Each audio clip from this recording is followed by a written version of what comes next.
Good morning, this is Jeff with Sewer Tech Northwest here at property address 1414 Southeast Division Street here in Portland. Located down in the basement, going through a backflow valve. Looks like you got 4-inch pipe here just based on the vent stack dropping down here. The clean out or the backflow valve are kind of hard to tell diameter from, but I can tell it ties into 4-inch. And we're going to check the overall condition, serviceability of the sanitary sewer line. This darn cover does not actually come out of this hole in the floor here, unfortunately.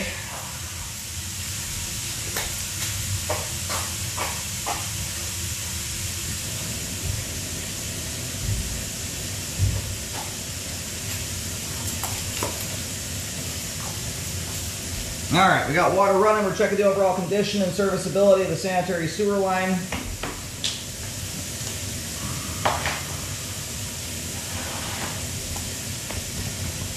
Alright, now we're leveled off in here. Sorry, this is very tricky to do. I gotta hold a cover plate in place here while I push the camera through. It's like a little valve cover that seals up the hole in the floor where this thing's at. I don't know if they chose the wrong size or if the concrete shrunk around the thing in a manner, but it doesn't allow you to actually remove the cover plate from it. Alright, now we're into cast iron pipe, where we wine in with a 4-inch cast iron. Looks like we've got some standing water in a few spots here. We'll take a good look at this on the way out. I've got a bathtub and a sink running full bore right now, which can exaggerate a very minor belly into something that looks relatively significant. So we'll save that till the end.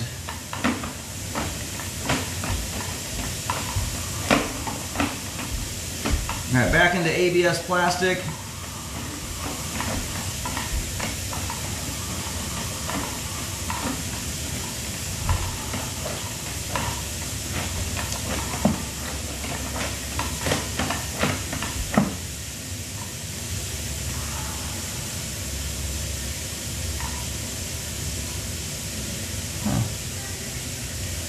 What that is at the top there, and the line looks like it's belling out here to a larger diameter. Yeah, 6-inch. You don't see that very often. It's probably HDPE. ABS and HDPE look very similar to one another, but we just transitioned to 6-inch clay. You very, very rarely see it done in black plastic though. It's almost always PVC of some kind.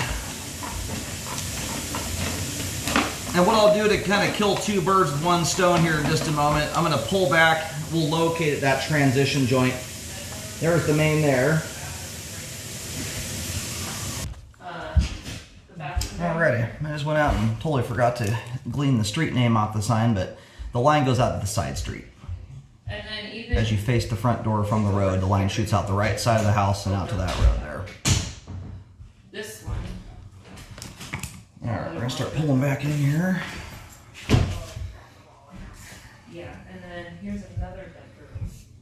Why is there 6 bedrooms? Sorry, this is probably going to be kind of an awkward pullback here. I've got to hold this cover plate in place while I do it. Sorry if it's kind of slow and herky-jerky. Got to one-hand this thing. We're going to come back to the transition joint. I mostly want to see if any of the original clay pipe is still on property or not. And by and large, the old clay pipe here is functioning quite nicely.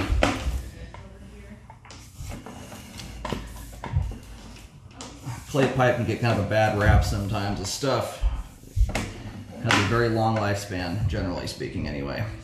The material itself, it gets shocked, hit, it'll fracture like anything that's made of essentially glass. This joint here got a little bit beat up, I think, when the line got updated.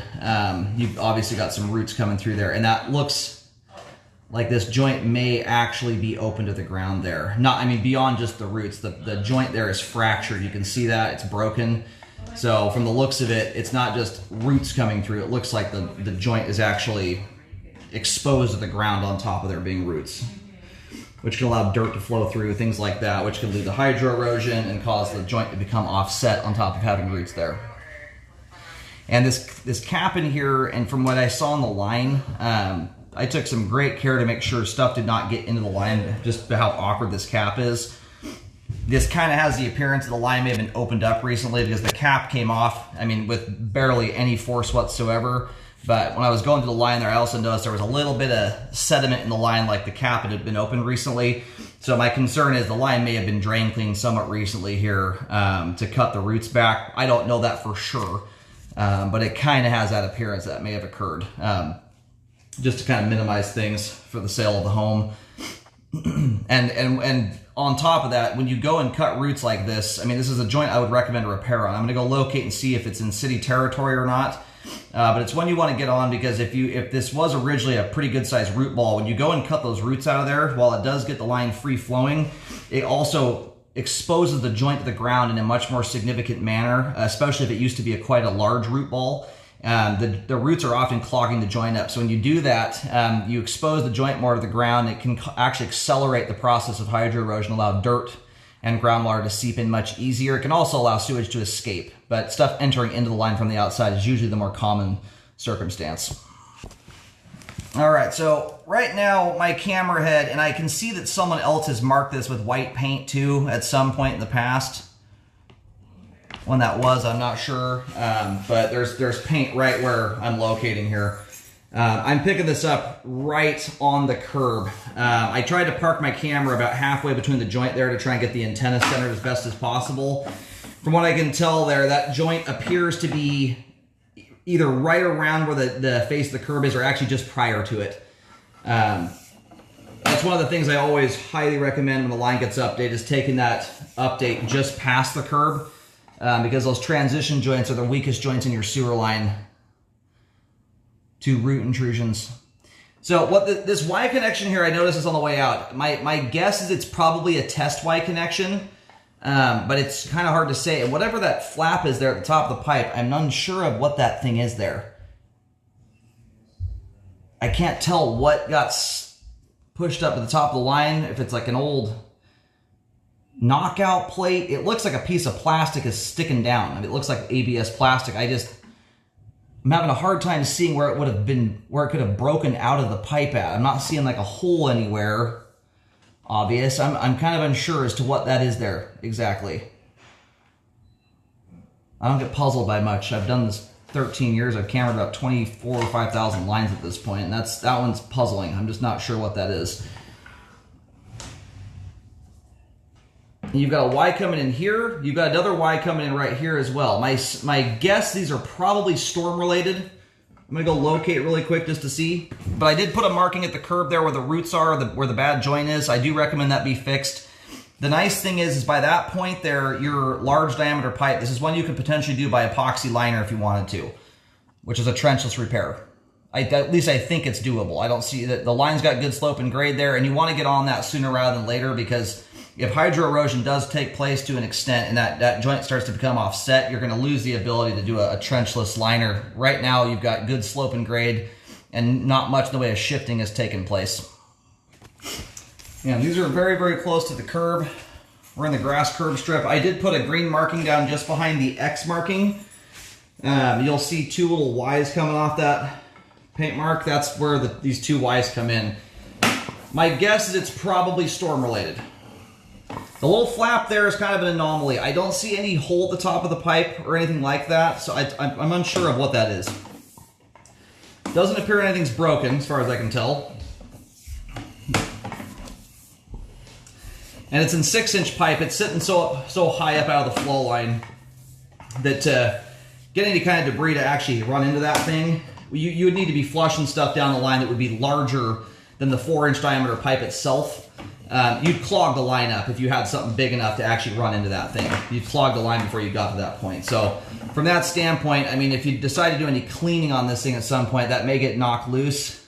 But right now, I don't think it's worth messing with, going and trying beating it up. It just, you're not gonna change the functionality of the line. That little bit of stuff there, my camera just went over the top. It just looks like some excess pipe glue in the flow line. Pretty common thing to see. So by and large, the updated pipe here is looking good.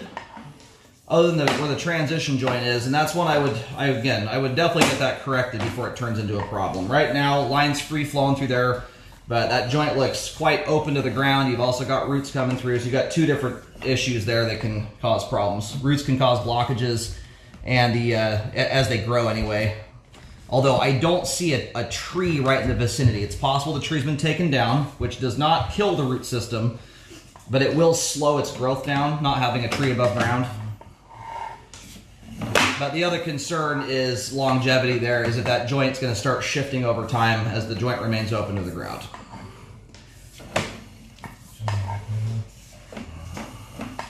Cast iron pipe here showing a little bit of roughness, a little bit of pitting in the flow line, but by and large, very, very par for the course for the age this pipe is. It's actually in pretty good shape and clean.